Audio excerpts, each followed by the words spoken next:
and this is our plan of attack. Banks have become an essential threat to our democracy. So consider this justice. Thank you for listening to Revolution Radio at freedomslips.com, the #1 listener-supported radio station on the internet. Please help support this station so this battle can continue forward. Revolution Radio!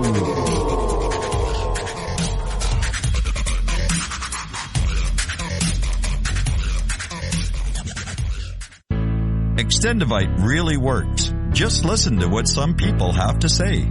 Several years ago, I was developing a very severe situation. I called it my flippy heart. It was doing not good things, and I did not want to go to a medical doctor because I just knew they would give me a cover-up pill. I didn't want to get onto that sort of thing at all. When I learned it was garlic and cayenne is a healer. It is a wonderful herb. I said, I think I'm onto something here.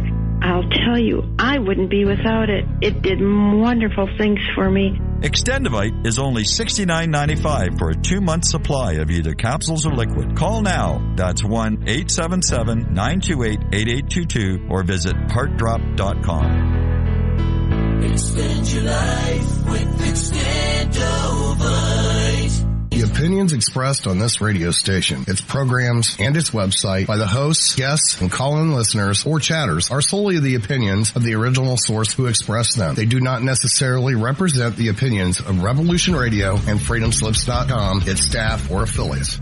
You're listening to Revolution Radio, freedomslips.com, 100% listener-supported radio, and now we return you to your host.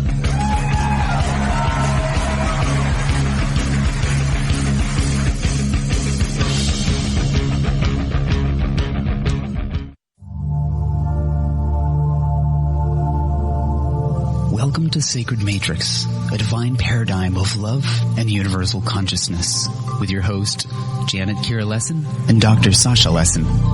Together we transform the world. And now, here are your hosts, Janet Kira and Dr. Sasha Lessin.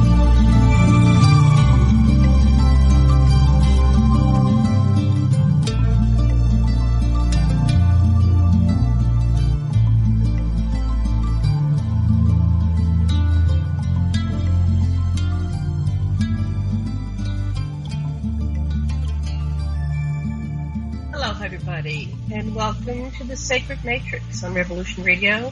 And I'm your host, Janet Kira Lessin, with my co-host, Dr. Sasha Alex Lessin. Our producer is Thomas Becker, also known as a Mad Painter. And today our special guest is Peter Moon. This is part 2.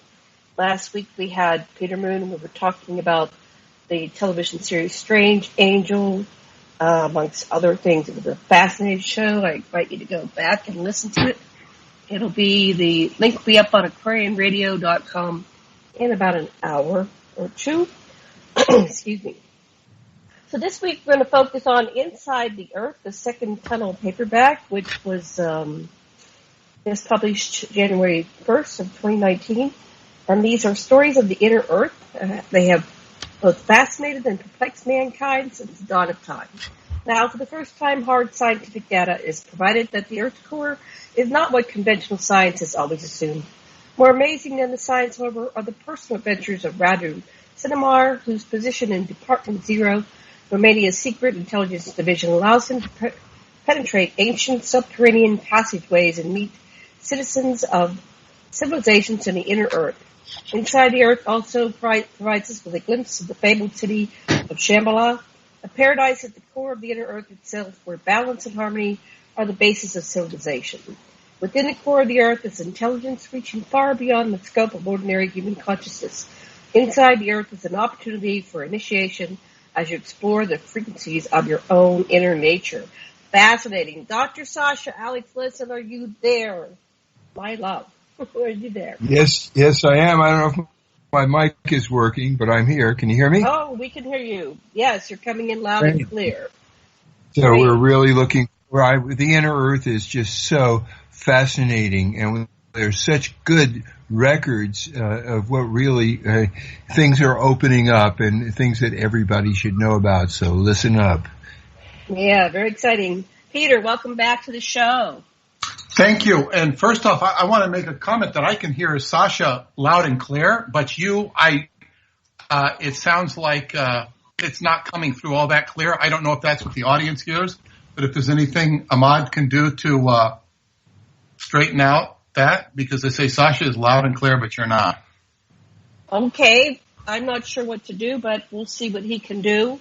But let's listen to you for a while. That's fine. Tell us about your book. Okay. We're talking about a new book that was published in the English language in early this year in January. Inside the Earth, the Second Tunnel by Radu Cinamar.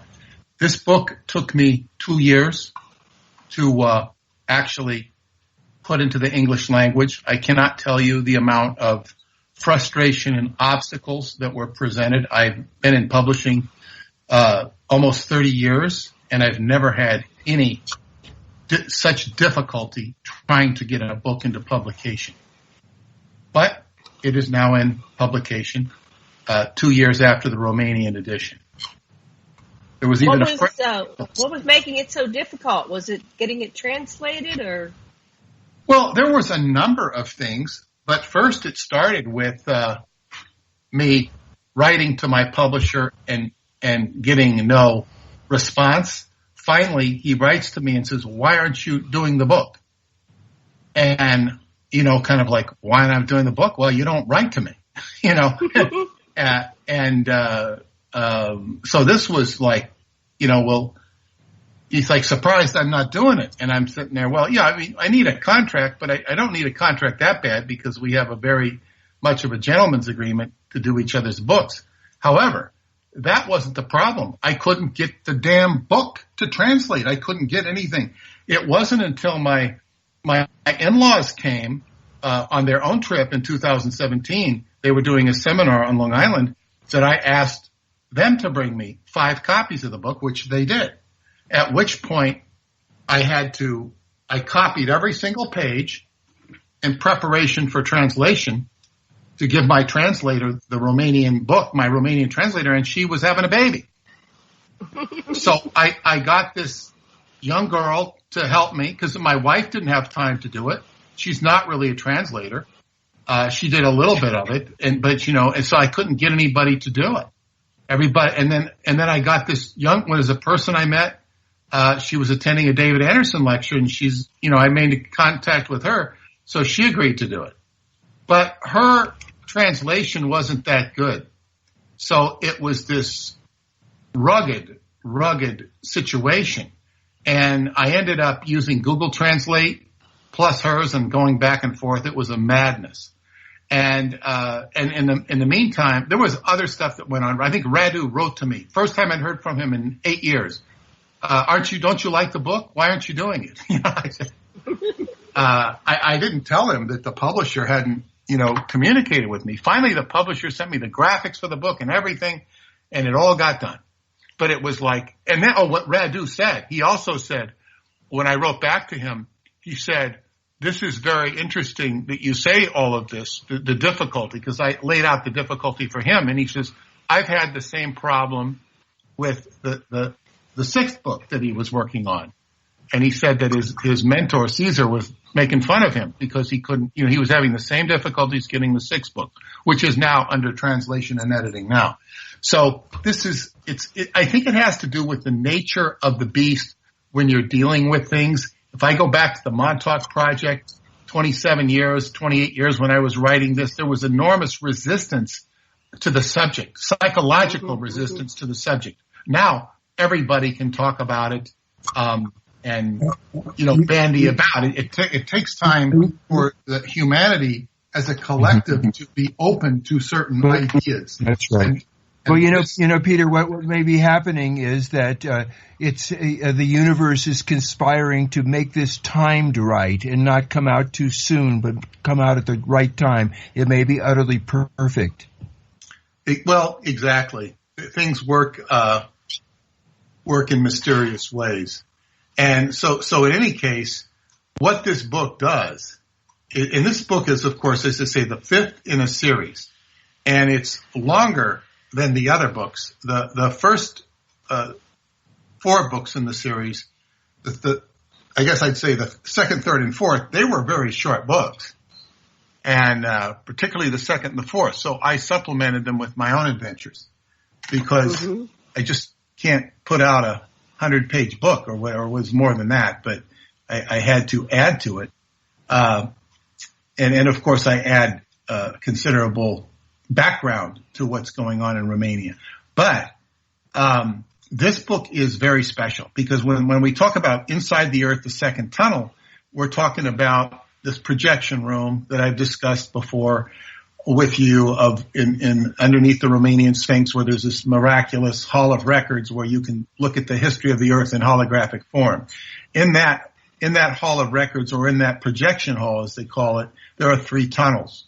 One goes to Egypt, which is the third underground tunnel to Egypt, which is the third book, Mystery of Egypt, the first tunnel. This is the second tunnel. There is a third tunnel, which will probably be a future book, perhaps the 7th book, which goes to Tibet via an offshoot by way of, or an offshoot to Baghdad, and also an offshoot to Mongolia, where there are similar installations.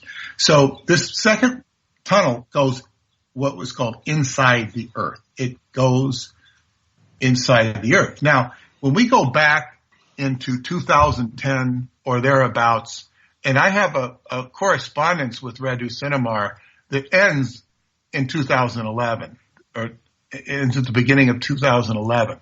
He mysteriously not only disappears from my communication lines, but also he cuts contact with the publisher, which distresses the publisher. And so in any way, he disappears for several years. Now, prior to those, to his disappearance, he was making comments that his mentor, Caesar Brad, had left for long periods. He would leave for long periods where he was serving as a, quote, ambassador, quote, to the people in the inner earth. And this sounded very off the wall and mysterious, because up to that point there has been no contact with anybody inside the earth. There's been these incredible stories that allude to civilizations, or not as civilizations, but ancient ruins and ancient mysteries beneath the earth, but no actual civilization. And so what we have happening in 2011, when Radu disappears, he begins to travel to the inner earth himself. And this is why he disappears. Wow. We don't hear about him. I don't know that he disappeared for that long, but everything is under, super secret top reps, so he is now telling these stories. It's his job to give the earth, the surface world, as they call it, some perspective. Now, you both know that there's a long history of books about the inside of the earth, independent of any of this. It goes back to certainly the Shaver mysteries that were all, strange and otherworldly about inside the earth. But there were also, it's in the congressional record that there were budgets approved to explore the inside of the earth, the inner earth. These never really surfaced beyond that. I think they were discontinued. We don't really know, but it was taken very seriously by the people of the early 1800s to actually explore the inside of the earth. And they weren't talking about going into the caves in Kentucky. Right. So there is a long history of this sort of thing. Also going back to Jules Verne, who excited the population. And as I've said, I think in the last episode, he was a resident of Transylvania, and what he learned there inspired his stories. Let me interject something here. From my understanding, I want to call it a rail system, but it wasn't a rail. It was a transportation system underneath that Stuart Torbo used, I think.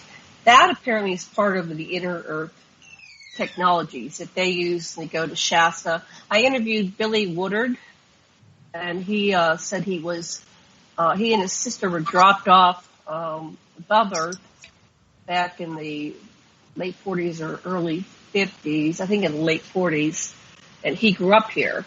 So he has a story. I invite you to watch his YouTubes. Billy, Billie, Woodard, was the military came and got him at his graduation. They said, you're in the Army now. They took him to the underground base because they discovered who he was. And then they gradually, he got his memories back. Apparently he had been blanked out and raised as an orphan. He got his memories back. And then the government said, your dad wants to see you. And his dad was an inner earther. So he got to go to the inner earth. And so he's up above now, but he travels in and out. So we hear these stories, and we have interviewed some people, but I don't want to interfere in what you're saying, but I just want to interject that rail system was how he got from, I think he was in somewhere like one of Area 51 or somewhere from there all the way over to Shasta. And then he met his dad, and then that they continued using that system. Going all the way to clarify some of these things. Yeah. First off, people like him and people like Stuart Swerdlow and people like Preston Nichols and Al Bielek coughed up memories that are similar to what you're talking about. And all of these people were viciously mind controlled. So when they cough up these stories, there is always this traumatic overlay of what they experienced. They were dealing with the netherworld. And it's very important to distinguish this from the work that I either do personally or, in my writings or what I'm doing here with the Romanian story, because there is what we're dealing with here does not come off, or is it advertised or promoted as mind control. It's learning how to control your own mind and raise your consciousness. Because, you see, in alchemy, there is, which these books also deal with to a certain degree, is the whole idea is to transmute base metals into gold. What you have in the conspiracy community and in the UFO community is the opposite. You're transmitting gold into base metals. The consciousness works like this. So that this is something that people have to distinguish, because it will just, it's like some of the movies that are put out will take a high concept and transmute it to the lowest common denominator. And this is something, this happens when people study magic, occult magic, and it's even happened with the Scientology movement. Let's reduce everything to the lowest common denominator, which becomes mind control in and of itself. So I want to distinguish that. And so when we talk about the underground and the penetrating of that layer of consciousness, there is a whole change in dimension that takes place. And Radu writes about it as, I suppose, as detailed as he can in the book, to talk about, like, say, with Admiral Byrd, who was a mind control candidate himself, but he had this report of going into flying into the North Pole and seeing this incredible lush greenery with woolly mammoths, and he was in some other place, according to these reports. And what it's explained that what happens with him, he went through a transformation in consciousness.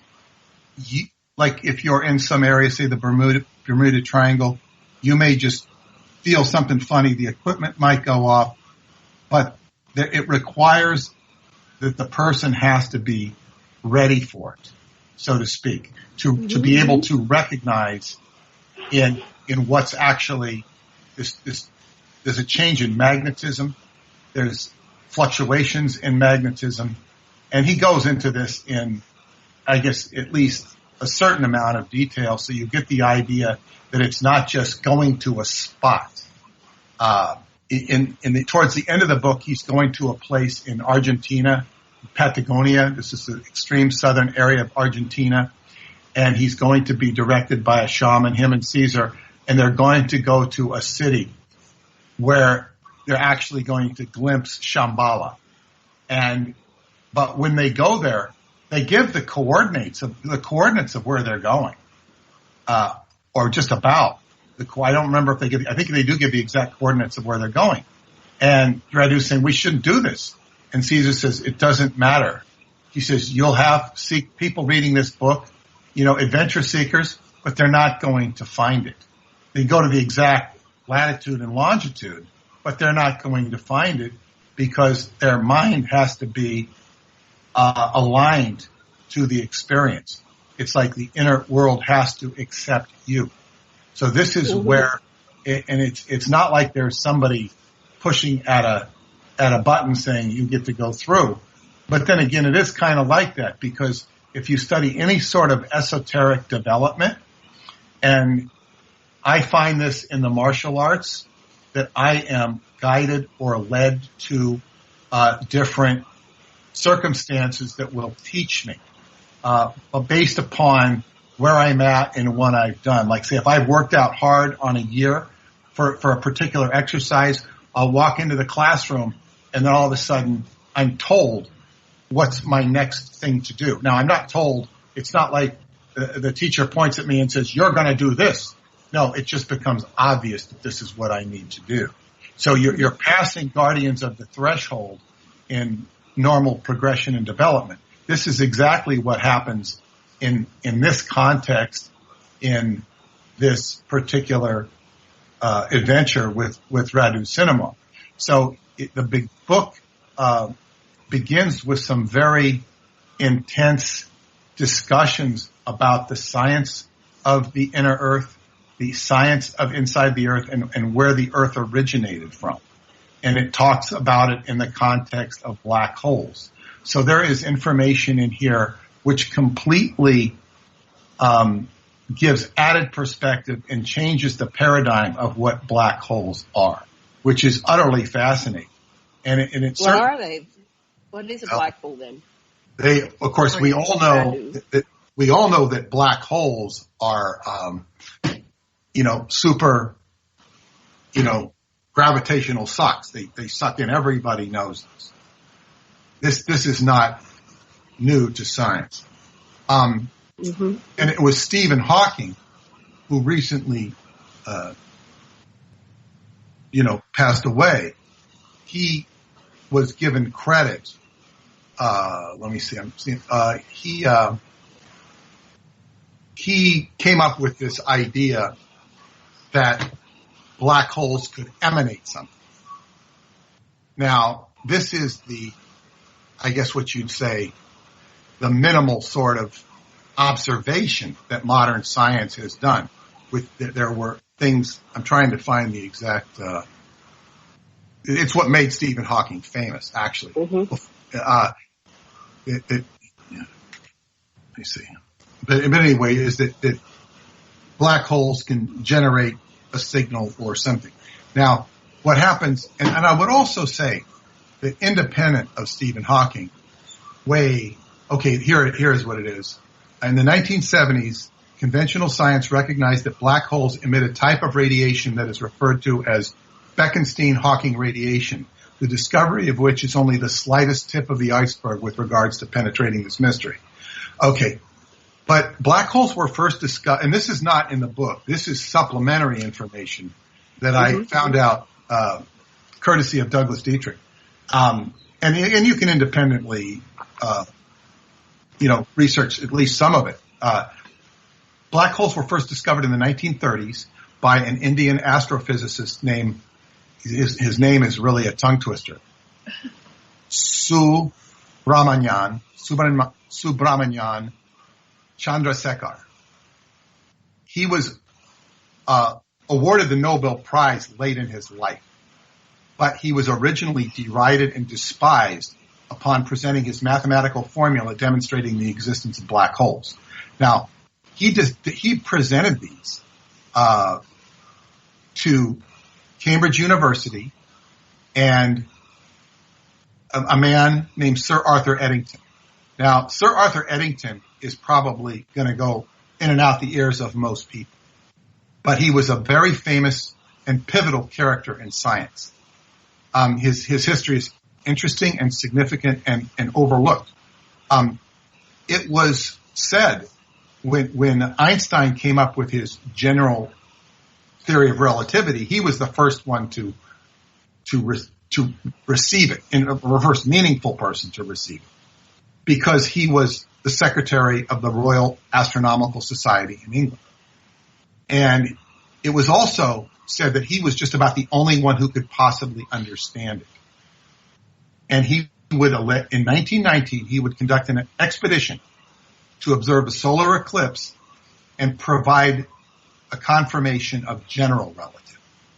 So this is what put Einstein on the map as a genius of physics. Although, and Einstein used to say, he says, I'm amazed at the adulation I get because there's only about 10 people in the world who even understand what the heck I'm talking about. So, but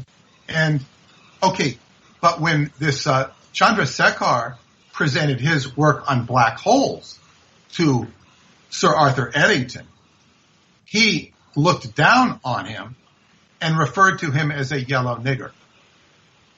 Wow. So Eddington never really got the message on black holes. And certainly Einstein talked about black holes. But Eddington, he discovered something known as Eddington luminosity, a phenomena associated with accretion theory. Now, accretion theory is the whole idea of things gathering in a cloud of cosmic dust or particles to create a celestial body. And Radu talks about accretion theory, but it's really not Radu talking. It's his mentor, Dr. Zen, who's the Tibetan Lama, who's also Dr. Zen to the Chinese. And he is this is Dr. Zen laying it on the line. He's talking science. It's like a Lama talking science in a scientific language. And it's not a scientific language it's sort of theory. It doesn't, you don't have to get out your slide rule and mathematics and stuff like that to understand what he's saying. So these are, and as I say, this science goes back, but Chandrasekhar, although he was rejected by the British, he was accepted by the Nazis.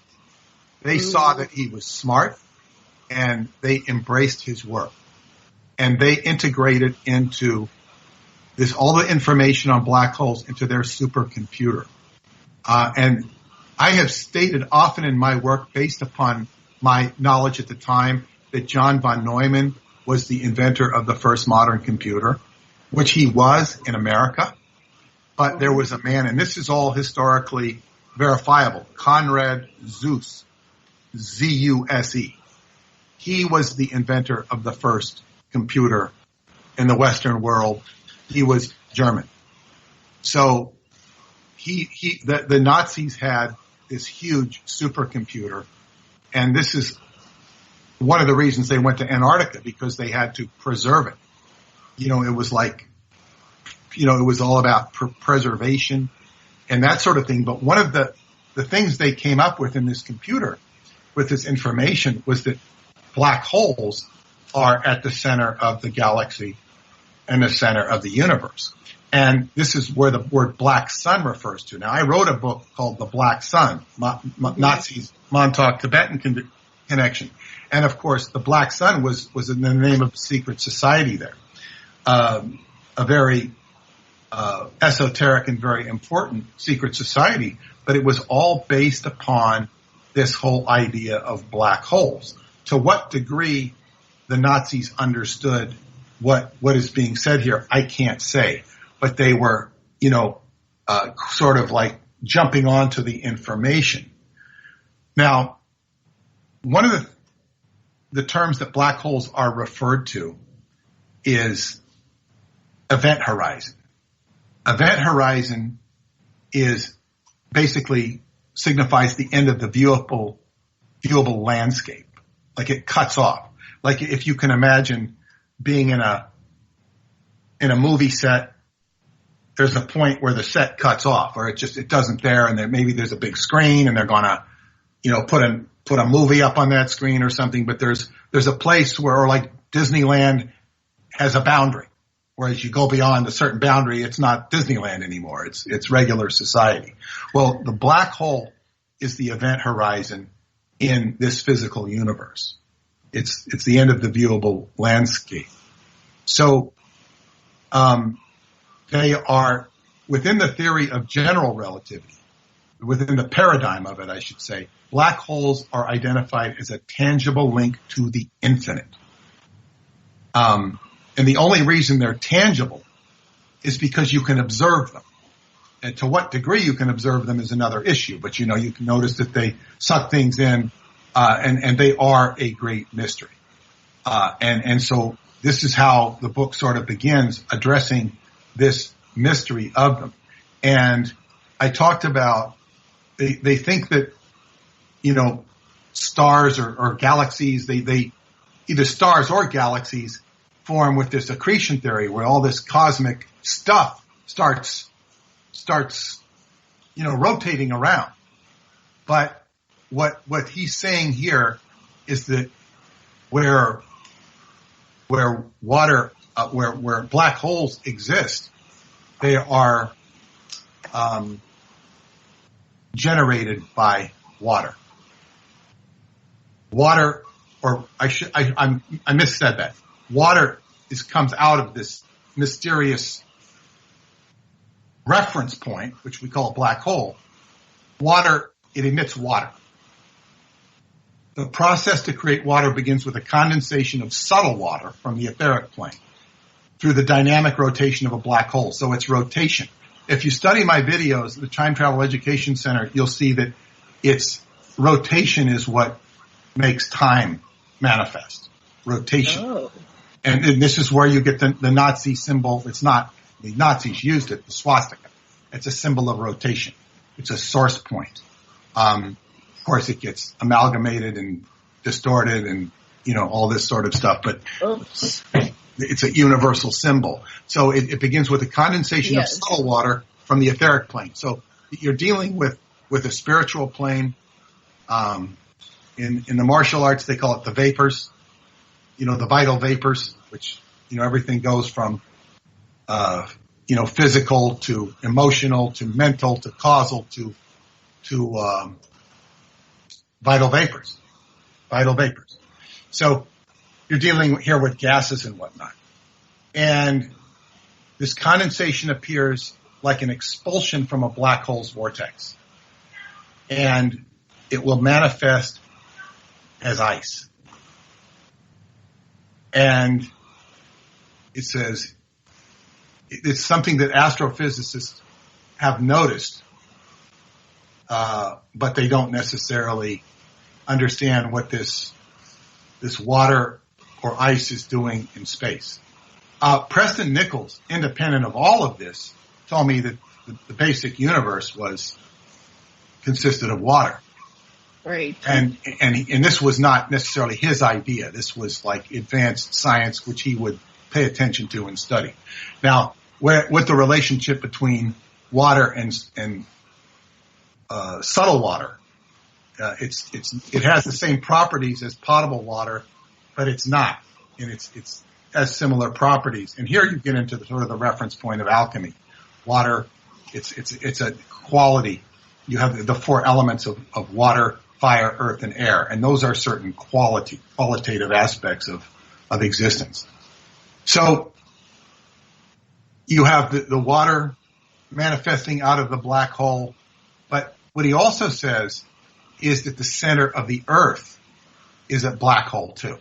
There's a black sun, a black hole. That black sun in the center of the earth that people have heard about, the black sun, is a black hole. And it's not the whole idea that there's people walking on the opposite side of the ground and looking down into a black hole in the middle. The cartoonish version. It doesn't work that way. That's not how the physics of the inner Earth are. So, and he goes into basically all of the dogma that scientists believe and stick to, as opposed to having open mind. Now, certainly you both know that so much of science or scientists, people that call themselves scientists, are preoccupied with attitude, tremendous attitude, and tremendous, which it just amounts to prejudice. So, yes, it's true that people who have fragmentary ideas or get overexcited out of ideas, they should not be embraced unless they do their homework. But you have, Bruce Lipton's even talked about it, like he was the laughingstock of geneticists until now, 20 years later, they're starting to acknowledge what he was saying. So you have this.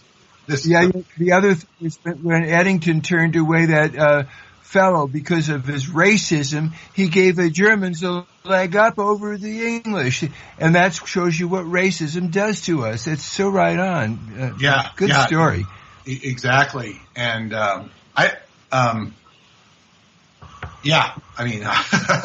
yes, quite a barrier to learning has a racism be, but that's just one aspect of the prejudiceness. And I could even give a whole talk on how all this racism, is based upon the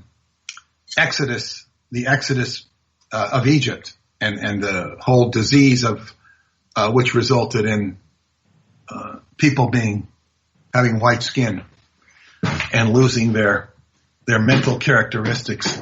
That's a whole other separate subject. And from contracting leprosy, what was called leprosy, but it's not the leprosy we know in modern times.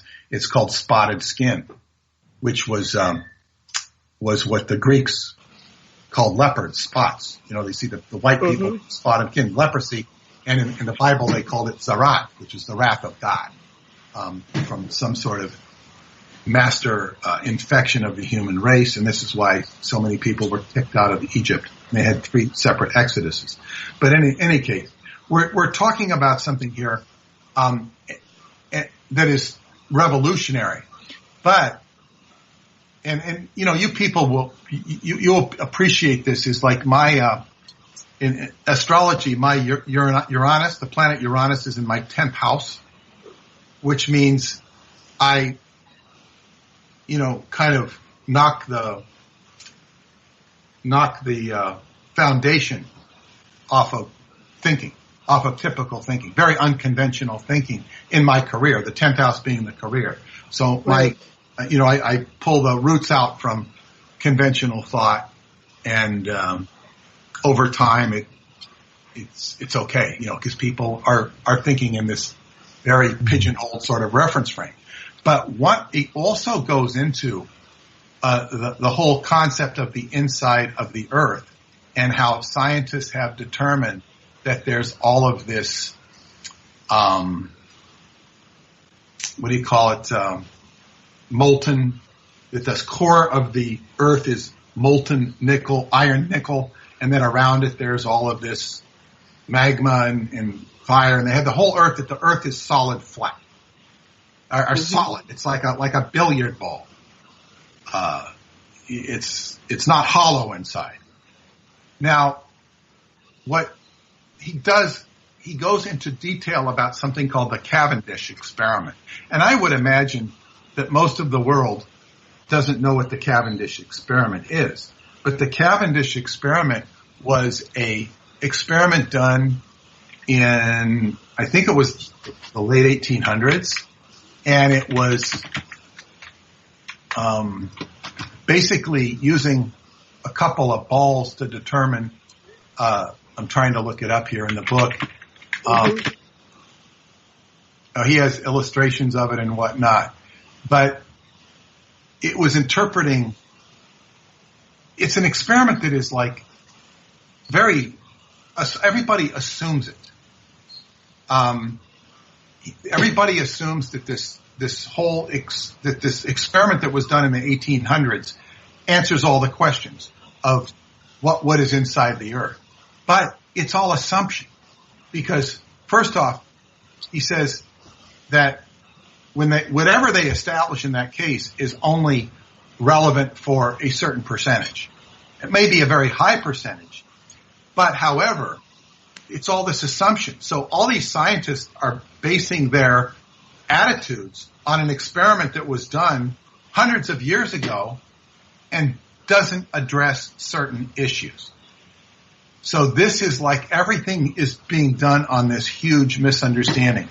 And a few people have taken issue with Radu for beating this subject to death, for beating it to death. It was establishing the average value for the density of the Earth and using something called a torsion balance to measure the weak gravitational force between two lead balls. It was the first lab experiment to measure the force of gravity between masses and to produce definitive values for the gravitational constant and the mass density of the Earth. So they're doing this experiment, which was a reasonable experiment to do.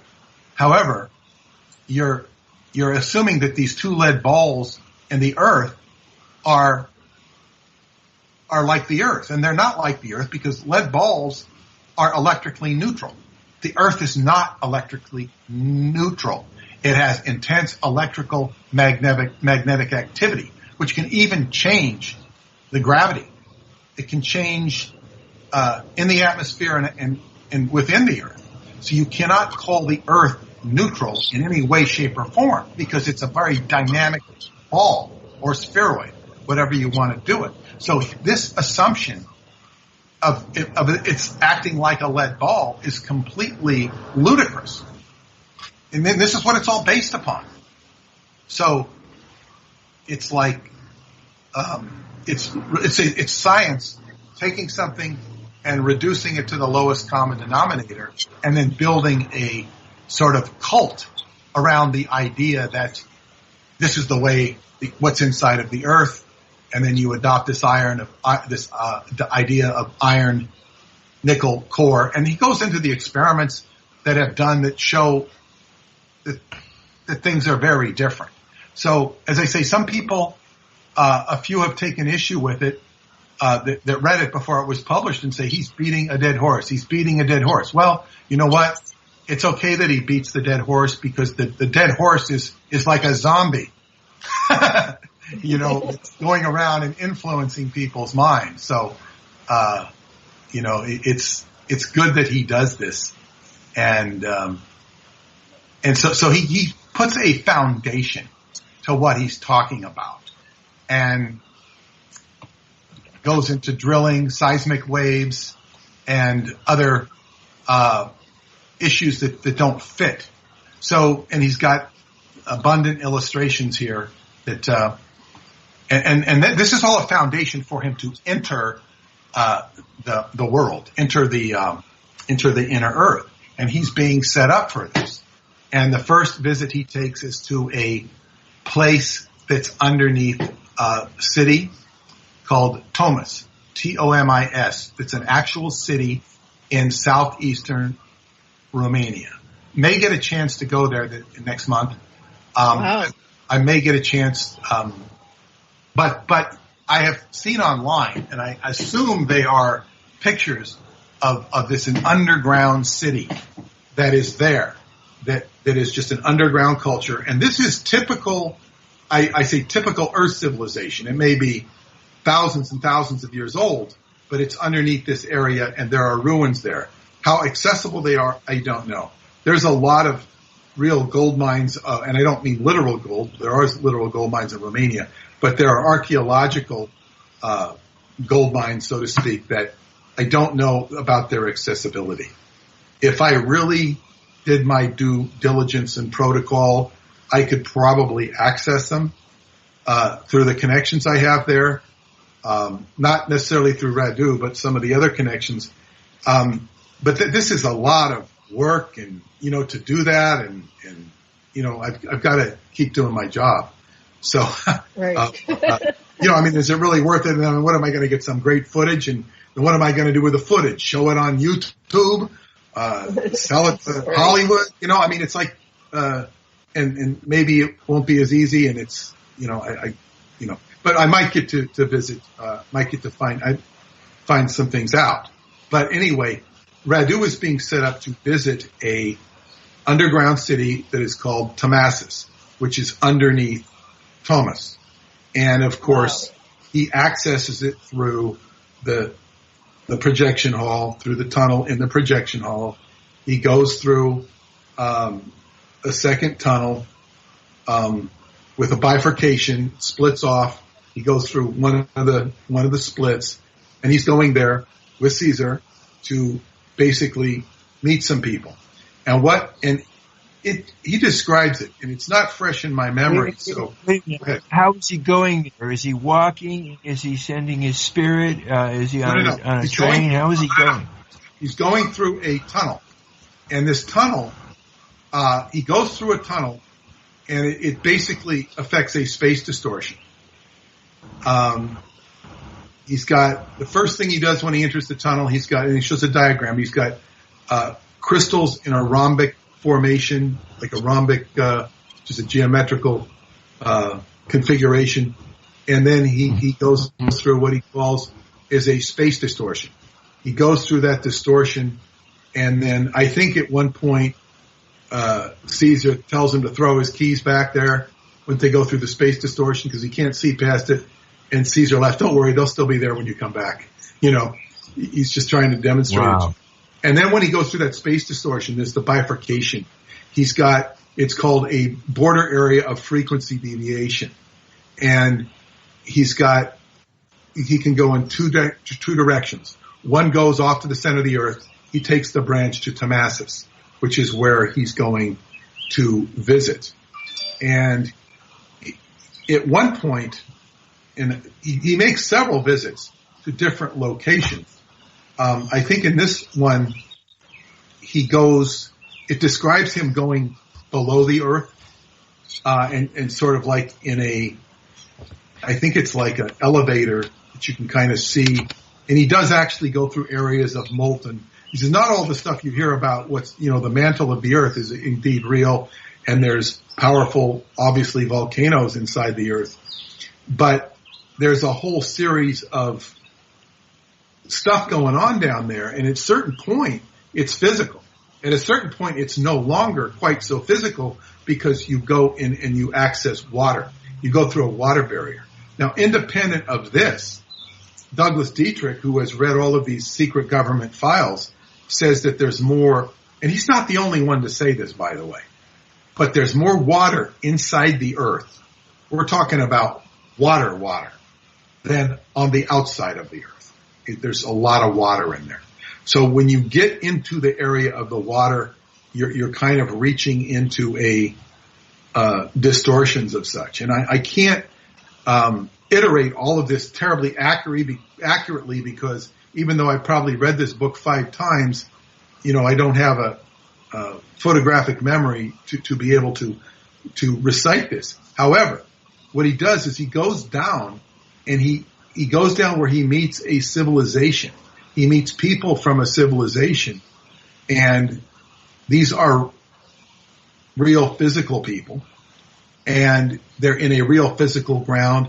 They have an area that has a sun in it, but it's everything. In other words, life finds a way to survive under here, and he talks about some of the fauna, or the flora rather, not the fauna. And in other words, there's a whole civilization under there that is physical. In other words, it's touch. It's in this dimension. There is another. He goes there and he's being sort of going there to establish relations. Basically, he's receiving an initiation. It's so going through this dimensional elevator or lift is what they call it, and he's going into a cavity within the earth. And let me see here. there's a very foggy atmosphere and a sea, and there's this light that kind of exudes itself through. So there's this lighting effect taking place, which is a little more subdued than we would experience, but nevertheless, it's just life has evolved in a different way than what we know as Earth. So it's quite an adventure. The vegetation is kind of, I guess the word would be muted or a little lackluster compared to what we're used. There's not as much variety, not as much perhaps exuberance as some of the life, but he does describe it.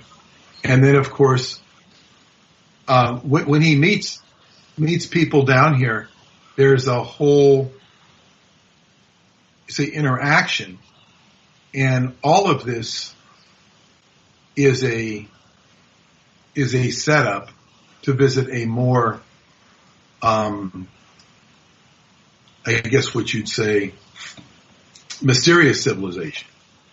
Are they speaking German or English or telepathy? Well, I think here they're speaking Romanian to him, because they also explain that later on telepathy fits into the thing, but Romanian is, I think they speak, because they actually are ancient Romanians, and you see there was, Romania had a big issue with the Roman Empire around the year 100.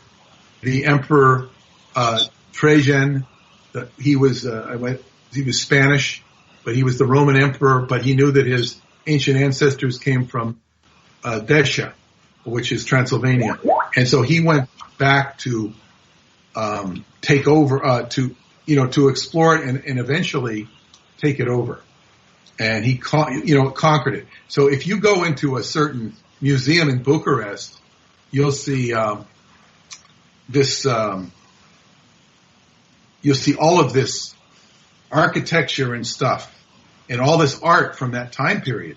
But all the art is showing the conquest of the Romans over the Dacians, and it's real. And I was in there with a Romanian woman, and she was like saying, "This is outrageous. This is all Roman history. It's not our history." Wow. And so, I mean, it's very impressive. And I mean, and in the gold, in the basement, they have all this incredible gold from that time period, the Dacian gold that the Romans had taken or acquired. It's just like I had a couple of sensitives that just started like losing it, like physically leaving their body in the presence of all this gold. They're very sensitive women. And, I mean, they had to be stabilized. One in particular. Wow. She had to be physically stabilized outside the museum. I had to go down the street and get her some water while everybody looked after her, and we brought her back.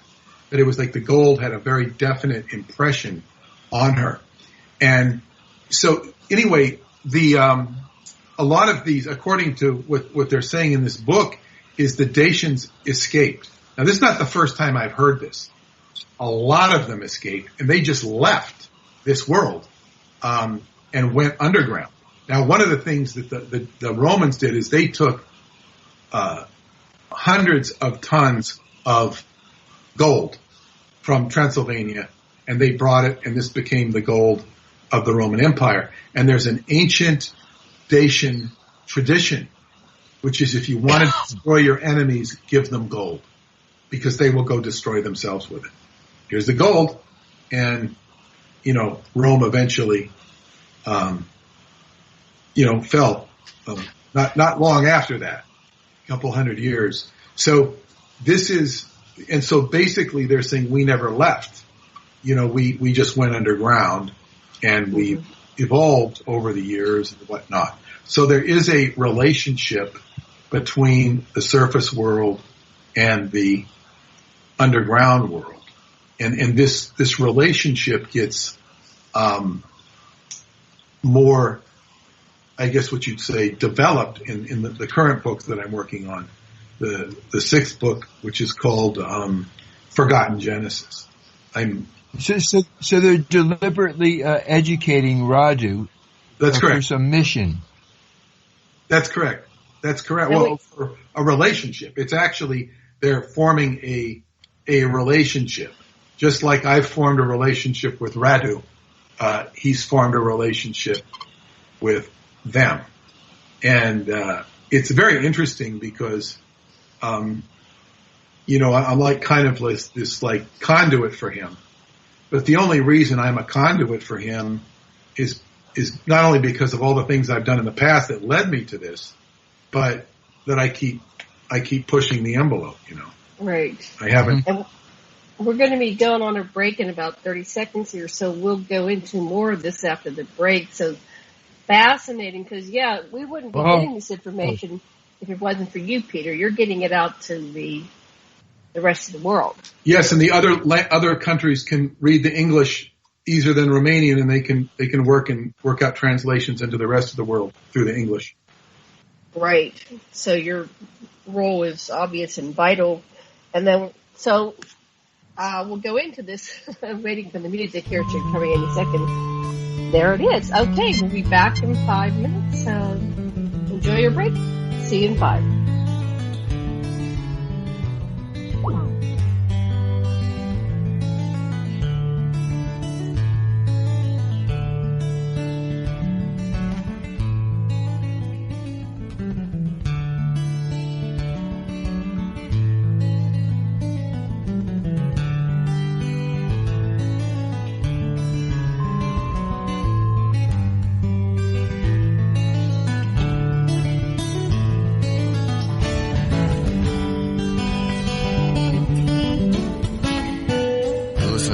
Radio at freedomslips.com. We'll be right back after this message.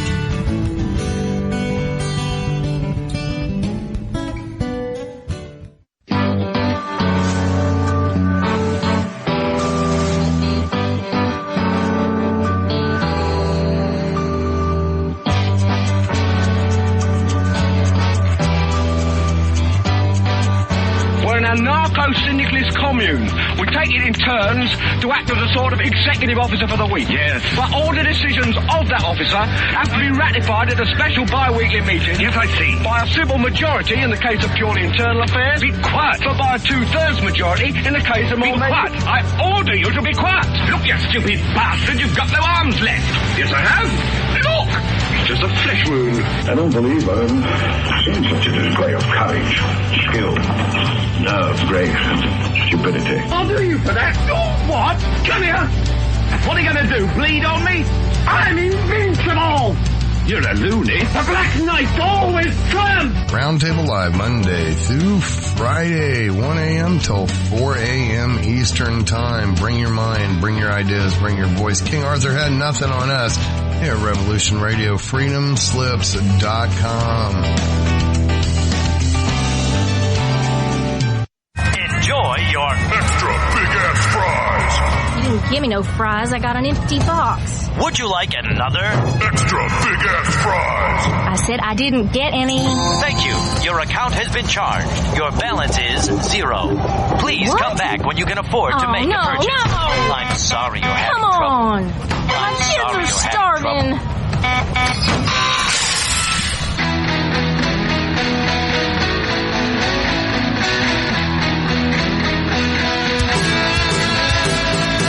Thank you for tuning in to Revolution Radio. Here at Revolution Radio, we believe in freedom of ideas, freedom of speech, but above all, we believe in freedom of existence through self-reliance. This station is 100% listener-supported, and as a fundraising promotion, I have a kick-ass free gift for a $100 donation. 35,000 seeds. 25 years in the freezer. Long-term storable, 54 different varieties. So if food prices go crazy, the shit hits the fan, or you just want to save tons of money every year by creating your own food like I do, grab our seed pack special. Just look for the banner on the homepage at freedomslips.com. Don't be a statistic. Don't be part of the problem. be part of the solution. We need, as humans, to start taking care of ourselves and not depending on the megacorps to provide unhealthy, nasty food. Included in this package is also a DVD with 900 survival and off-grid living documents and the offline home canning how to do everything website all on the DVD. So when you're growing all that food, you know how to can it, store it, preserve it, etc. with all these documents. So thank you for tuning in to Revolution Radio at freedomslips.com. I hope that you will pick up this package and start learning to be free. Revolution Radio, freedomslips.com, where information never sleeps and freedom is one seed that needs to be planted.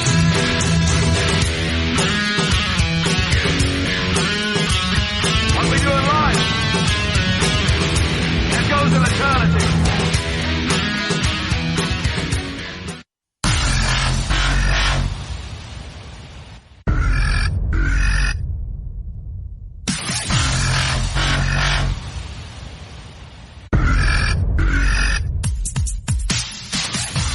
Thanks for tuning in to Revolution Radio. Here at Revolution Radio, we are listener-sponsored and commercial-free.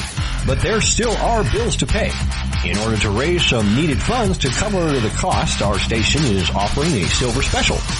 In the continental United States for a $60 donation, or in Alaska, Hawaii, or Canada for a $70 donation, we will send you an uncirculated 2018 1-ounce pure silver Eagle. The $70 donation, the extra 10 is to cover shipping, by the way, outside of the continental United States. When making the donation, you must put Silver Eagle promo in the notes on the donation.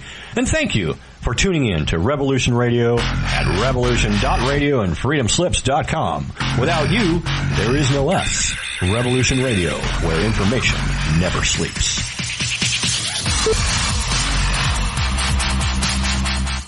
It happens more often than we can imagine. In my case, I was sitting at home, and out of nowhere, I just started feeling uncomfortable. Then it got worse, and I started perspiring. I tried to ignore it, but I waited too long. The chest pain came as we were driving to the hospital emergency. I felt my life clock begin to tick. I barely survived. There was lots of damage done to my heart. What do I do now? I was lucky. I took a leap of faith and tried a 7-herb formula with hawthorn, garlic, cayenne, and more called Extendivite. Herbs have been used for thousands of years to keep us healthy. If you're not using Extendivite as a preventative supplement, maybe it's time to start. To order, call 1-877-928-8822 or visit heartdrop.com. Extend your life with Extendivite. The opinions expressed on this radio station, its programs, and its website by the hosts, guests, and call-in listeners or chatters are solely the opinions of the original source who expressed them. They do not necessarily represent the opinions of Revolution Radio and freedomslips.com, its staff, or affiliates.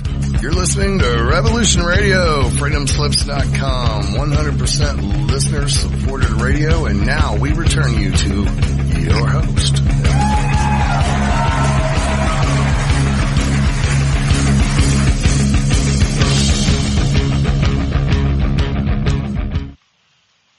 Aloha and welcome back to Sacred Matrix on Revolution Radio, and I'm Janet Lessin with my co-host Dr. Sasha Alex Lessin and producer Thomas Becker, also known as a Mad Painter.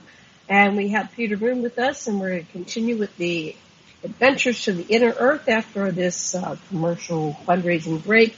We'd like to remind everybody to please go over to that donation button on revolution.radio and make your donation this week, because we really need your donations, and they help us stay on air and bring you good shows like this. A Mad Painter, how are we doing with the fundraiser? We're not doing real good. Today's the last day, and we still need $508. All right, people, come on. Cough it up. Make a donation. Wow. Okay. Not good. Well, hopefully you'll get over there. Sasha, are you back? Oh, yeah. No, don't yes, say that yeah. joke. That was silly. No more silly jokes. Okay, I won't say I'm anterior if you're back. Right. In any case, it is said that from Shambhala, every 25,000 years or so arises a Kalki in a new era. So it is that we have a conduit. Peter is a conduit, Radu is a conduit, and we're getting the wisdom of the ancient people of Romania who are trying to give us a message, and this is just like perfect because we're getting it. You're so lucky you're getting it right now. Back to Peter. Well, actually, in one of the book, The Secret Parchment, which is a document that he recovers in the high country of Tibet, it's given to him by a blue goddess named Mashandi. This is when somebody read the book who was very closely attached to a lama, the lama up in Woodstock. He recognized this as when the Buddhists call it terma. A terma is a manuscript that will be discovered and in the future. It was deposited by Padma Sambhava, the founder of Tibetan Buddhism, also known as the second Buddha, and he had these manuscripts deposited, and they would rise again, and they would rise at the time, and pivotal events would occur around them. And so basically, when this one person read this, he recognized this, and he says, so he arranged a meeting for me with the Lama in Woodstock. Like it was his birthday. 300 people were waiting to get in and see him, and they were turned down. They all had nice gifts for him, and I was escorted up the back door, got to meet him, and talk about this stuff with him. Of course, what he was most interested in when I told him my story was about the Dr. David Anderson's technology. Can I go back? Can I be younger again? He was 93 at the time. He's still kicking in his mid-90s. I revisited him with my Romanian relatives, who he graciously accepted. He doesn't necessarily have time for everybody. So this was in terms of what you're saying, and of course the Buddhists believe in Shambhala. This is you're right on saying this. It was recognized by this religion. So in any case, this is an incredible occurrence here. Now he's as I was saying, Radu is going from Damascus. Now he's getting in a vehicle, which is he goes into the description of the vehicle and how it operates with this sort of scales on it, and these. It's all related to magnetism and gravity. And he takes this journey to another location, which is now, he was beneath southeast Romania. Now he's going to an area that equates to underneath Transylvania. And he goes there by this very, I guess, it's like a science fiction vehicle he goes. And when he gets to, and this is the town called Apellos, Apellos, and he's actually, as he's driving or riding in this car, he's getting images on the screen which are kind of educating him on the history of the city and what happened. And it shows that their light, the light in Damascus where he was from a natural ionization of the atmosphere. But in Apellos, it's produced artificially. Flowing images are showing him that the inhabitants of the city created something like LEDs, but they're like quartz crystals, which are integrated with a special composite that the interior illumination of the underground cavity doesn't need auxiliary energy. So it's kind of like harnessing the light within crystal. Now, I can tell you that if you and I've had this demonstrated to me, if you take a couple of quartz crystals and if they're flat on the bottom, so like if they were cut and like flat on the bottom and you shake them together in a dark closet, you will see light manifest. Wow. This was demonstrated to me by I guess you could call him a druid. is a pretty unusual man. So there's a lot of properties and whatnot and of course you could say that if people read this book and they start trying to apply the technology in there for mass consumption, there's nothing wrong with that. But the way technology comes out of the government, it's all like it's distributed. Like Apple will do this, IBM will do this, Microsoft will do this. I mean, that's kind of the way secret technology is distributed once it gets at a, corporate level. It's just the way they, whether they figured this out or understand any of this, I couldn't tell you what the relationship is between, I could talk about what the relationship is between Radu and Caesar, with most of it, if not all of it, comes through the military. So the military seems to have a ardent respect for their work and what they do, because they're held at bay by certain forces. So, it's very hard to describe that sort of thing. So basically we're going to a much more highly evolved society in Apelos. And it's, I'm trying to see where this goes to. These are large caverns beneath the territory of what are called the Apuseni Mountains, in Transylvania. It's in southern Transylvania.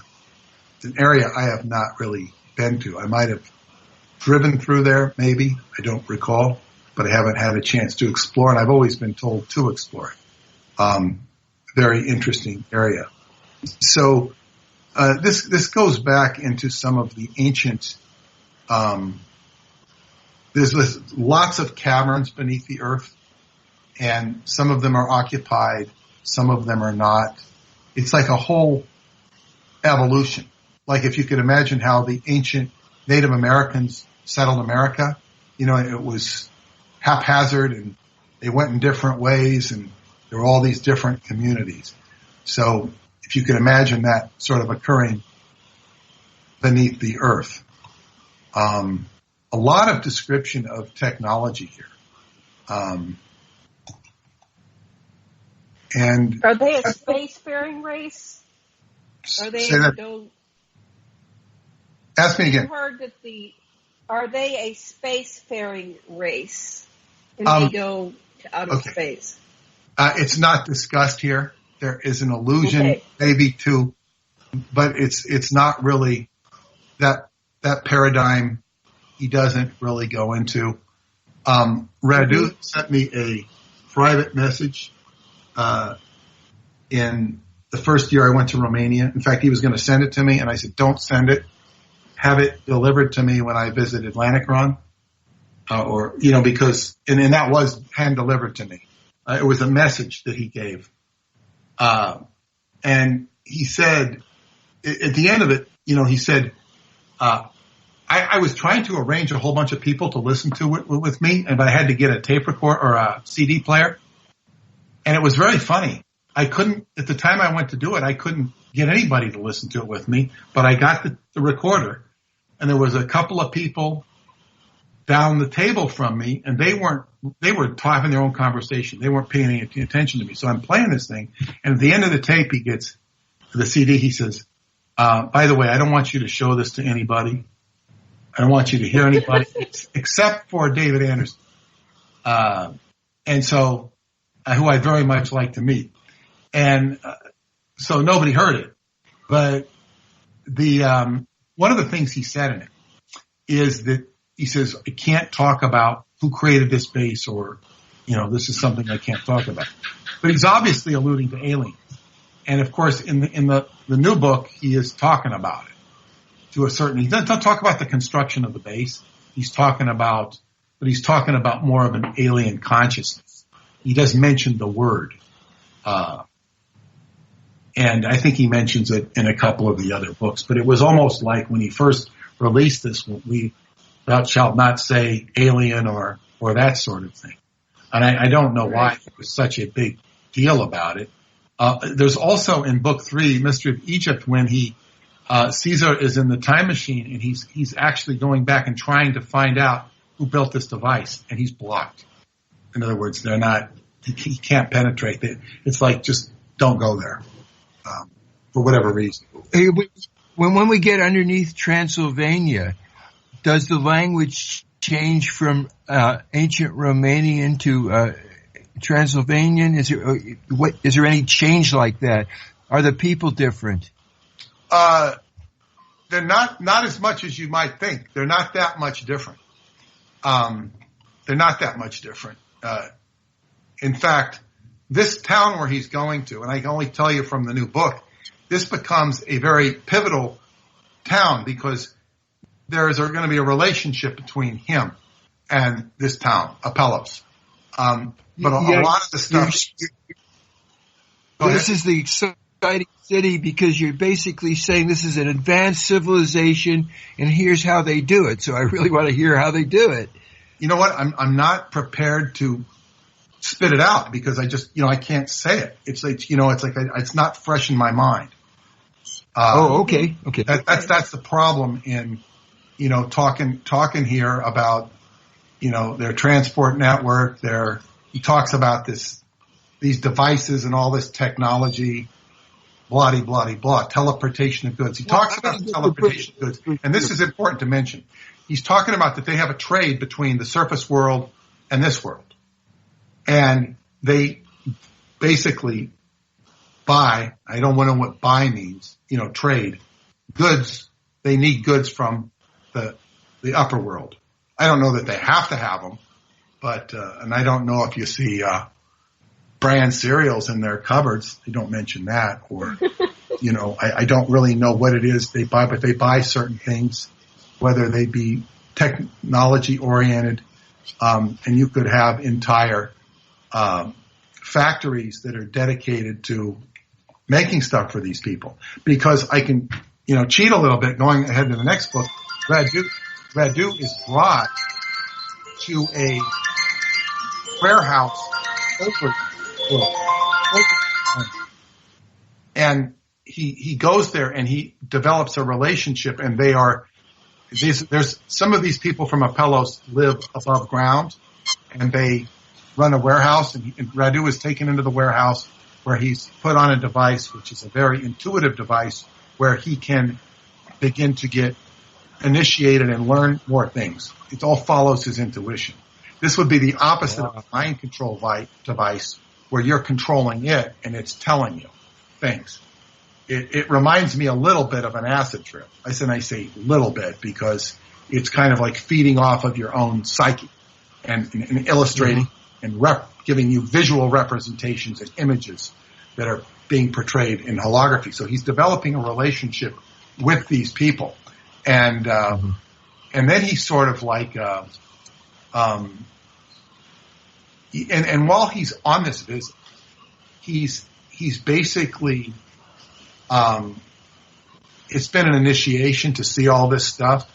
And then he describes it as being in sort of a drunken magical state, because when he gets back to the base, he realizes that he hasn't been gone very long, but it seemed like a long time. So he might have been gone 3 hours or something back there. And, he goes back to his room, and it's like a long time. And then he's going to go back through another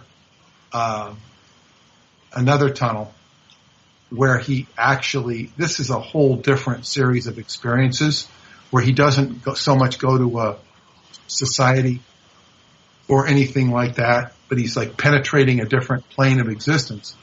And he meets this character called the Guardian. And the Guardian is like sort of like an oversoul that is, explains things to him.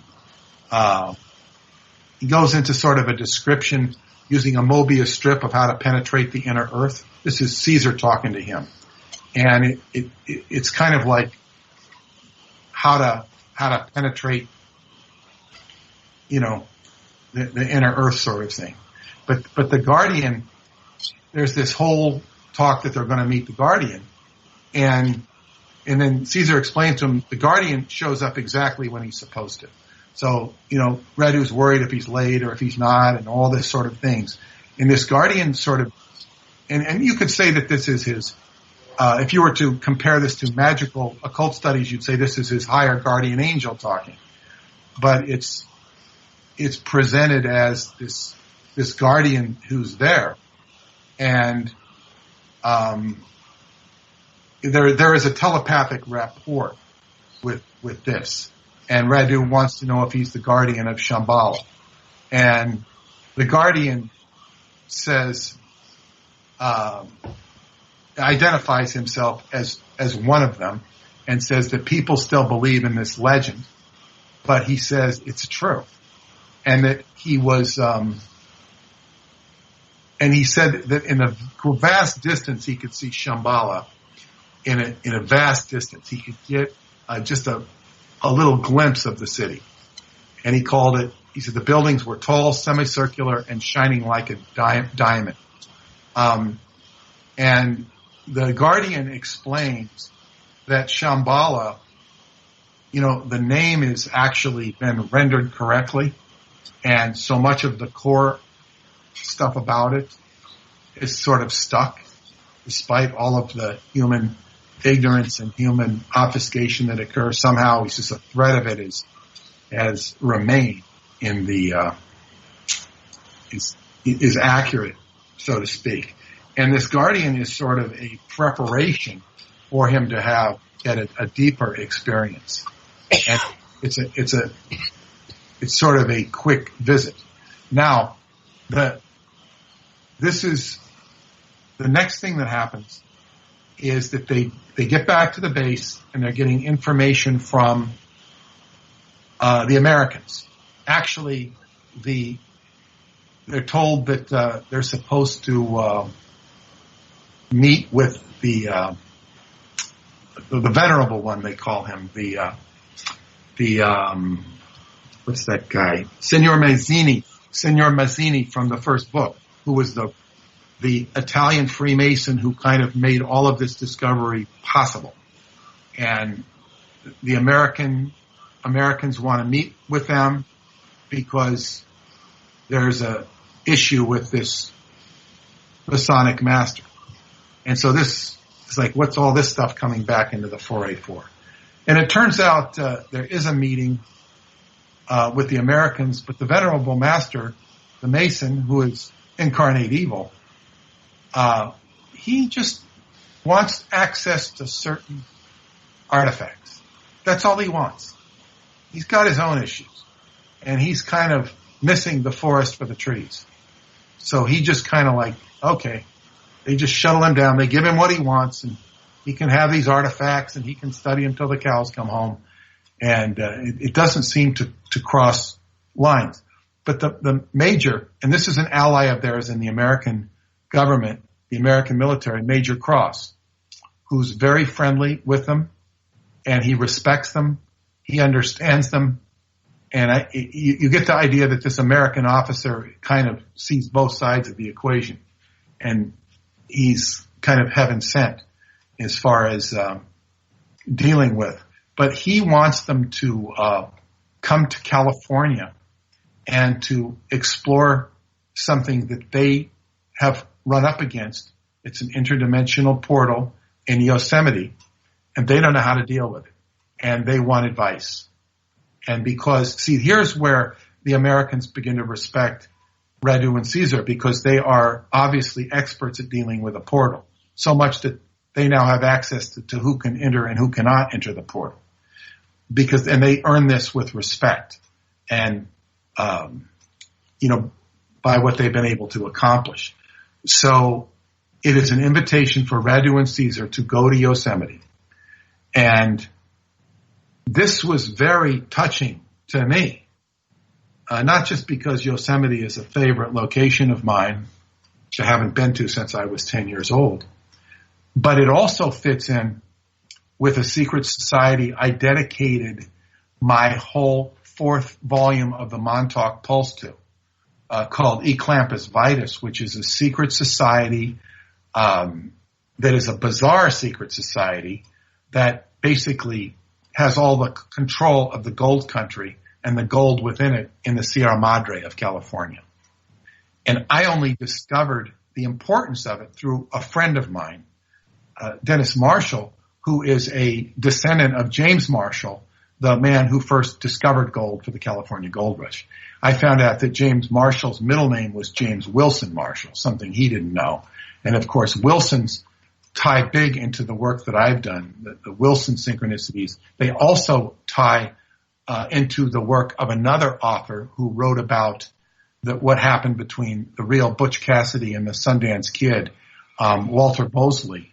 And I don't remember the name of his books, but I've read all three of them, and they go into the synchronicity of the names with Wilson and how they tie into the ancient airships of. There's a separate book about the secret. It's called The Secrets of Delsha, which is by, I forget the author's name, Dennis Crenshaw, his name is.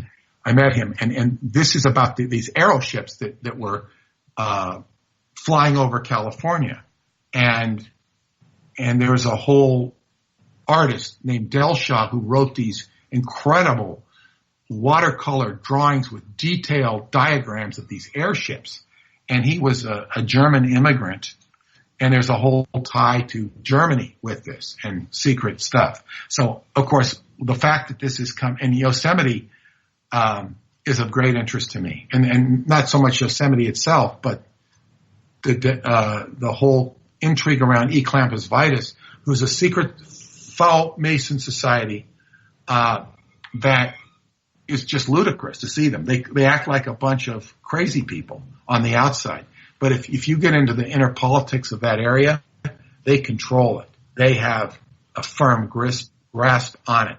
So here he is going into their backyard. And, of course, doesn't mention them, but that's just my personal interest in this. It's called the Magic Portal in Yosemite. And they go, and this time they're going to be taken to an Indian reservation in Yosemite. And this Indian reservation has cabins on it that are kind of ancient from the 1800s. And I've actually looked online and see that the descriptions and illustrations he makes of the cabins are similar, if not identical, to the cabins in this Indian reservation. And they go into a cabin, and this time they go through a portal with the help of some Indian shamans. And they have to be proofed or examined by the shamans, and they're allowed to come in. But this time there's no technology. There's no technology. And Radu says, I'm so used to all the technology we have back there with all the crystals and all the stuff. Here there was none. And they passed through a portal. And this portal is I guess there's a lot more. It's different. Everything is different. They see their first fauna, which is a lizard species that looks like the monitor lizard. There's lush, sort of abbreviated palm trees, and mountains and everything, and then they see some interesting areas here. But what they're really able to see here is they meet a man. They're down there, and this is all it amounts to. They're basically told that they'll be going on this mission to Argentina. And this is, whatever the Americans wanted to know about this portal, I don't know what that was about.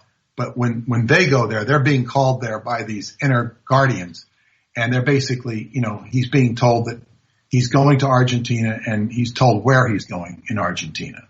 So they're actually getting directions to go to Patagonia, which involves the next chapter, which is the center of the planet and the sublime world of Shambhala. And this is the most important, certainly the most moving chapter for me, and I think it's the most important one, because they're going to, they have their adventures, they go to, all the logistics they go to get there, and when they get there, they kind of go to a cave. They walk through where they're met by a shaman who's just there to escort them to the cave. Then they meet some other people through the cave, and they go into the cave where they end up going into a house. It's sort of like a portal. They go into the house. There's description of the fruits and the devices that they use. It's more modern than a blender or something like this. And then they go out into the city. And the city is, to me, it looks sort of like ancient Rome if it was built in a consecutive, I don't know. But it doesn't really look like Rome. I don't know. It's beautiful. But this is where so much of, basically they go and they get a really good view of Shambhala. And it's just a beautiful energy that he perceives. And there's a halo around it. And the guide that they're with basically tells them the halo is unique to your perception. It represents the limits to which your consciousness can understand what it sees. Beyond this limit, it no longer perceives the vibrational frequency of what is there. So he also knows, he's with Caesar, is right next to him. He says Caesar has been to Shambhala many times in the past, but he never discusses the subject. And he felt always that it was a barrier that must be respected. And he never insisted upon asking him about it. But now he begins to get a rush from just seeing the city. And it's like, what I interpreted from reading it, it's like, this is like the ultimate connection of positivity. And all of this is being orchestrated by the wise men of Shambhala, is what they're saying. But in other words, they're putting this, like, if you're astute enough to read it, they're basically saying, here is this energy of consciousness. We've told you about the black holes. We've told you about the inside of the earth. We've told you about these remarkable adventures. This is just a taste of what we are. Now focus, and this is all the gloriousness of what can be. And here I'm going off into my own interpretation of what I've experienced. If you ever watch some of the old movies about Christianity and the beginnings of Christianity, they'll often show the Christians conspiring in secret, and they'll say where they're going to meet. They'll put the sign of the Vesica Pisces. And we don't really know what happened historically in those early years. There was so much manipulation of history. But there was definitely cults that, did this. And of course, astrology will tell you that the age of Pisces was represented with this, the Vesica Pisces, which is like two spheres interlocking, which is two worlds interlocking. And of course, what you can take out of those early Christians before they got all persecuted and that sort of thing is that the whole message of that time period, right or wrong, was to escape this dimensional world, because this dimensional world is the pits. It's literally the pits. Go to the other world. Embrace the other world. And of course, what does Christianity have come with it? It comes with the idea of love, everlasting love. And of course, there has been a manipulative interface being put between the individual and that love. But the whole idea is, as you see it portrayed in movies, in books and whatnot, is that one could escape into an everlasting love, into an everlasting acceleration of consciousness. Now, this message is coming at it from a different perspective, and one that is not so filled with some of the purgatorial aspects that come along with regular Christianity. So this was a very uplifting book, and furthermore, this is the wise men of Shambhala creating a conduit to the outer world. Now this becomes reiterated in the new book that I'm working on, whereby Radu is being introduced to the people of the surface world, and he's saying, we're going to be here. We've established relationship with you, diplomatic relations, and we're not going away. And we don't care if the outer world finds out about it, because we're basically saying this is it and we're here to stay. So this is a very, very uplifting message if one can tap into it. And some people who really admire my work have been somewhat dismissive about this particular aspect or book because they get put off by Radu for whatever reason, particularly his long-winded descriptions of proving his point in the first 2 chapters. So, and they're missing forest. But Peter, the way you tell a tale, the way people that are following you, it's going to go along that each person is going to feel the fractal of the Messiah or the Kalki within them resonating, and it's like it's in everybody too. And exactly. But just by following your tale, that's what's happening. You're making that stand out. Well, yeah, and that's what's in the book, but it's also what I focus on or emphasize, because as I said earlier about the alchemy is very important. We have to take this and we have to transmute, the base metals into the gold. And I've looked at my personal life in the last year or two, and if I looked at it a different way, I could see all sorts of tragedy and pitfalls and hell. But I don't. I don't look. I said, God, I don't look at my life. If I like relayed all these instances that happened and all this stuff, I don't look at it that way at all, because I said, boy, if I looked at it a different way, I could have a real negative attitude, and I could say, I had a really shitty life. But I can also look at it and say, man, I've, basically done what I wanted to do, and everything else is gravy, and the world is beautiful. So it's like perspective. Wow. Perspective is very important. It's how you interpret things and what choices that you make. Now, so that's I want to take this to an uplifting place, and I also want to say something now, like where do we want to go with this, because we have about something like 20 minutes thereabouts, and I'm going to go back to David, and this actually occurred to me in a dream. David Anderson will come to me in my dreams sometime, and in this one dream, he was I was sitting on a couch with him and explaining to him the Cavendish experiment. And when I told him this, because I'm talking about the inside of the earth, he started laughing uproariously, like it was the most laughable thing he'd ever heard. Now, maybe that's because he's schooled in science. But maybe he was laughing because it opened a door to him, because he's not a prejudiced person at all. And this is what Radu said, something very interesting. He mentions it in the book, and I'll quote it word for word. It's in his introduction, or his preface to the new book. He says, first of all, he disavows all the stuff on the internet that reports to be in touch with him or saying that they're him or they're aligned with him, with the exception of myself.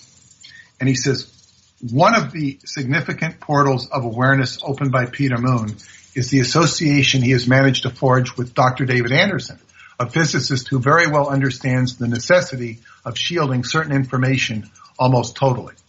This is by reason of his position as a scientific consultant and subcontractor for the Pentagon, as well as every government agency of the USA that he has worked for.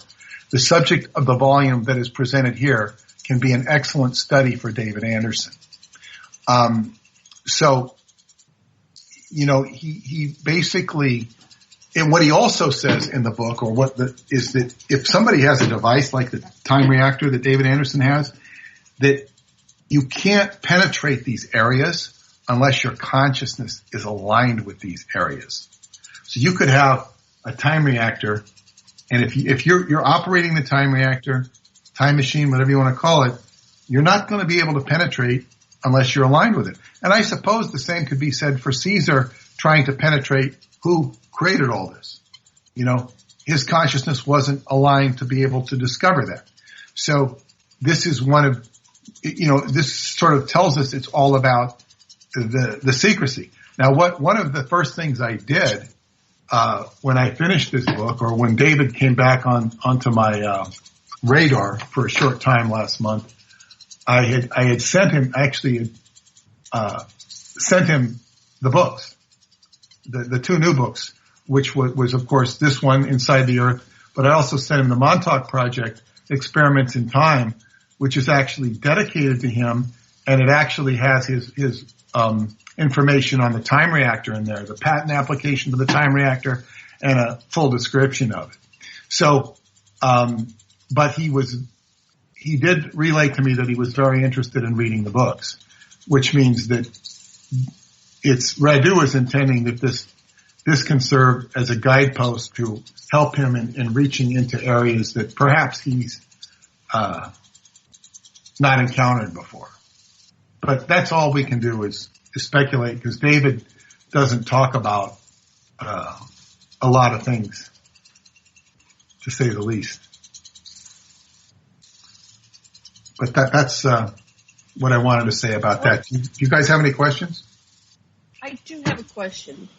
How does this all tie into your book on Ong's Hat, where they found the portal? Well, Ong's Hat is a complicated construction, which is often dismissed as a socially created experiment, a social experiment, like by circulating certain information about the deeper levels of quantum physics and whatnot. But there are different echelons of consciousness about that too. And because I was so close to the person who put it out there, I was given a lot of insight that is just hard to put in a explanation. But so the portal in Ong's Hat, it was in South Central New Jersey. There's a location called Ong's Hat that appears on some maps. One of them, which was given to me by Dr. Reuben Ong.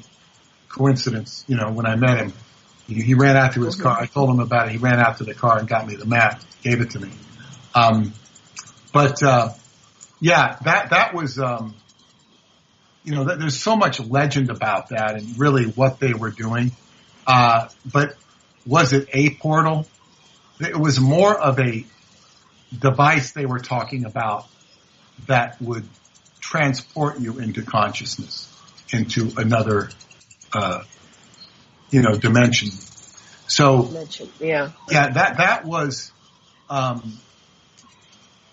very legendary. But I do believe there is something to it. But it's like so much in a different context, and so much of the context reflects the cutting edge thinking of the time, from the drug culture, the Sufi culture, and even the physics culture. So it's some people will dismiss it as a social experiment. I tend to think differently, but the most interesting aspect to me about that whole saga, and it has to do with my interaction with Joe Matheny, who was the one who did so much of the work and put it on the internet, and who figures in my book Synchronicity and the Seventh Seal, is that he was walking down an alley in Chinatown, and he saw the interdimensional, whatever we call character, Emery Cranston, sitting underneath a archway or a doorway of the Chinese American Masonic Lodge, and he's like he says, Joe, how did you like your trip to Montauk? And Joe is just pissed, because how does this guy know I was at Montauk? He just got back from Montauk, and he's like ready to choke him, because he says this is too much. And this man would appear in Joe's life as a result of his interaction with the synchronicity generator that he created called the Meta Machine. So Joe got like paranoid at this point because how can this guy know? But what was key to me was that location in Chinatown, because I visited it twice. And the last time I visited was about 4.5 years ago. And I found out that it was the headquarters of Sun Yat-sen when he was in America. He was the president of China, before World War II. And he operated out of there. And it also, the head of that it's called a tong. The head of that tong was arrested and put in jail. He was a Taoist priest. There's a temple up there. And I asked to get in and they said, no, you have to ask the FBI. And I saw these people coming out of there. They were very friendly. They were all Chinese. And I sat out inside of that. I had some interesting adventures there. But this ties into my, what I was talking about, Eclampus vitus. They control the gold country. I was actually there to investigate Eclampus vitus, and I met with an old friend of mine from high school, and we went and explored Chinatown. And I got a lot of the footage of they call them the benevolent societies in the back alleys of Chinatown. They're basically front groups for political and sometimes reputed to be violent organizations. So that was, how does it all connect? Well, all of it connects. And even Radu said all of the synchronicities and stuff, they all connect. Because I'm going to Romania from different angles. I've got the David Anderson connection, and I'm going to Choclavina Cave this summer, and I have my own connections there, independent of him, and I have my own in-laws connection to it, and I have my own journeys there. So it's like all of these things I'm trying to, you want them to dovetail, you want them to mix. And what's interesting that might be a highlight of next month's adventure is basically sort of a Hollywood connection that might manifest up there. Because I will be meeting with a guy who's just done a movie, or he's going to turn it into a TV series on sacred Romania that sort of features Vlad the Impaler and his esoteric connection to Romania. And we're trying to get this produced in America. It won't require too much money, but it just has to be done. So there could be a lot of, I guess, what you would call, if I were to give a theme for the year, it would be the advent of the, future broadcasting or media relations of this stuff, which can get quite boring, by the way. I mean, the media, once it starts to go into major media, I could get bored with the whole subject. Right. You try not to, but anyway, so that's what's on the table. And of course, the 6th book that I'm working on now is Forgotten Genesis, and he's going back into the history of human beings. And right now, what I'm reading about is first off, he really does establish relations with these people, and what he used, they put him on this device in the warehouse where it's like a helmet where he can see holographically, but it feeds off of his intuition. So if he wants to know something, the intuition will project on the screen. It's almost like he's interacting with his higher self or his higher knowledge, or it is a conduit to infinity because he's able to see and he's learning things. And sometimes he'll hit a point where it's kind of like he's going off in the wrong direction, and he'll come back and get back on the right direction. And right now he's studying about, certainly this is not a new idea, but points in mankind where the DNA was changed to make a primate an advanced primate, and talking about how so much of it had to do with the being subjected to star configurations and the lights of stars over hundreds of thousands of years. It would take DNA to change. Evolution is a very slow program that can be speeded up. under certain circumstances.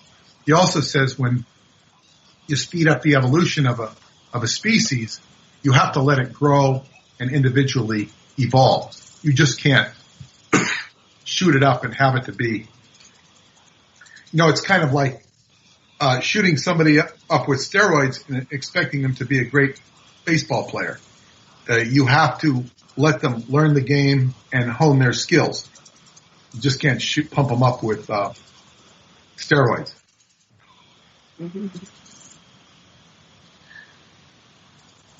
So we've got about 7-8 minutes. Yeah, go ahead. Yeah, I got a great question. So if we were to, I want to go back to the inner Earth and the higher civilization there, and if they had one characteristic or organization or system that would really benefit humanity to emulate, what would be the one that you would say is one would really work here that they're doing that we ain't? Well, you said characteristic? One what? Yeah, how they function, what they did to make a society that worked in ways that are better than the way surface people do it. Well, that's a very good question, and I guess so much of the prejudice and stuff that occurs here, and they talk about. Well, this is more in the new book, talking about how the DNA has been damaged in a lot of cases, and it's not necessarily in everybody's case, but in a lot of cases that you have the degenerate atmosphere of genetically modified food and all that sort of stuff. That's really detrimental. One of the things is their guardianship. In Qigong, we call it guardian Qi, is very much present. They don't use those terms, but they've basically kept themselves clean. You know what I mean? It's like not watching negative TV, not watching negative programming on TV. You could say they haven't engaged the negativity and they've kept it out. This has been an old habit. So I would say that the main difference is with them and the people on the surface of the earth is the people on the surface of the earth have not had the similar protection or self-generated guardianship around them. That's not to say that not everybody on earth is guarded, because some people are. But that's the general characteristic. In other words, by incarnating in this world, by whatever reason, by whatever choice, it kind of is evocative of that, ancient sin of Adam. It's like walking into this world and saying, what the hell is here? And then getting your way back. I don't mean to, but I'm saying is that they came from a, like you might say that they're in the Garden of Eden and never left. I don't like to bring in Christian analogy because it's just, can kind of rock the mind in the wrong way, but it's that's probably a reasonable paradigm I could use. They haven't opted out. We opted out for some reason, and then we've got to find our way. We got to opt back in. That's a buzzword on the internet. Opt in, opt out. So we can opt in. We can opt out. Okay, what I'm getting is that they operate on a system of compassion for one another that's lacking on the surface. Is that what it boils down to? Well, that would be a factor, because it's like compassion is sort of a natural reaction. It's like, if you see an animal being tortured or a person being abused, the natural reaction is to have compassion for that. And then, and then somebody, might not, and why doesn't somebody have it? Blah, blah, blah, blah, blah, and of course of course they're all in tune with each other as well. It's more like a collective consciousness that is in tune with each other. One thing that people don't understand, about the word fascist is that it comes from the word fascia. which is something you study in Qigong or the martial arts. Fascia is the connective tissue of your body. So you want to have control of all of your fascia. And a fascist society is actually thought of as a dictator, but it's like it's controlling all of the elements of the society. So it's all coherent. So a sane society would have to have all of its fascia intact. That means there would have to be a leader that is in charge. And of course, where we're disconnected from in the world is our leader. What is our leader? Do we want to call it Gaia? Do we want to call it God? You know, this creates factionalization. You know, so it's like we don't even have agreement in the higher order of things in this world. We have digression and diversion from an ordered whole, and because the fascia extends into the universe. You know, everything is all connected. So we have what you call a disconnect. You know, just like a father who's abusing his family and is half cocked on alcohol. It's kind of what we have in this world. And, you know, it's something. Peter, we have 1 minute for the end of the show. I should give my website. Yeah. Skybooks.usa.com, skybooks.usa.com, to buy books. Also available on Amazon, Kindle, etc. And you can also go to the Time Travel Education Center. And you're going to go on a trip this summer. Can people see you there, or are you going to be all alone? Well, I'm going to be playing with Romanians. Maybe you guys should come next summer. Okay. Thank you so much, Peter. Fascinating.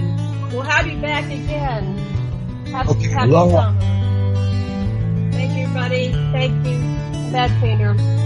Aloha.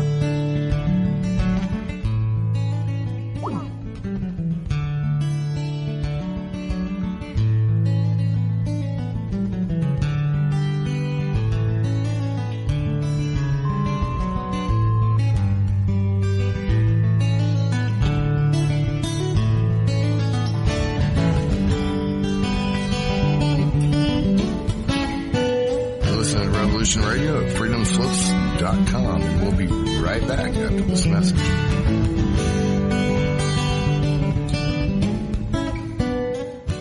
Ladies and gentlemen, can I please have your attention? I've just been handed an urgent news story, and I need all of you to stop what you're doing and listen.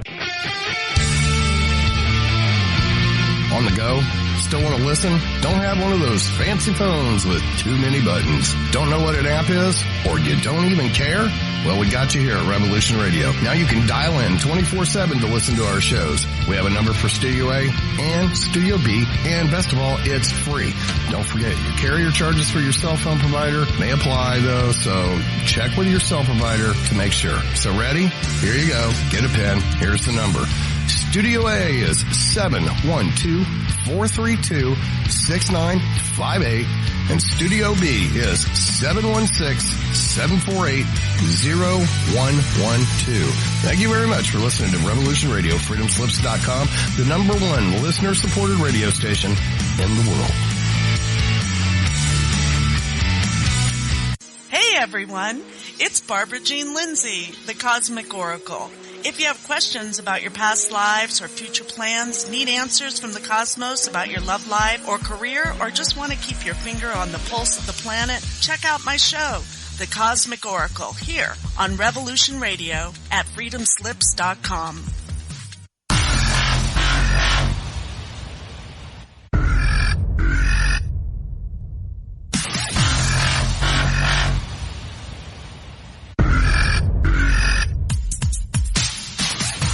Thanks for tuning in to Revolution Radio. Here at Revolution Radio, we are listener-sponsored and commercial-free. But there still are bills to pay. In order to raise some needed funds to cover the cost, our station is offering a silver special. In the continental United States for a $60 donation, or in Alaska, Hawaii, or Canada for a $70 donation, we will send you an uncirculated 2018 1-ounce pure silver eagle. The $70 donation, the extra 10 is to cover shipping, by the way, outside of the continental United States. When making the donation, you must put Silver Eagle promo in the notes on the donation.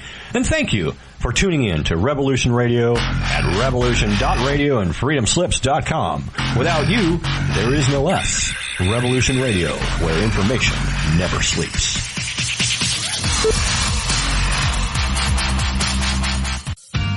Looking for a nightcap to fill your listening needs?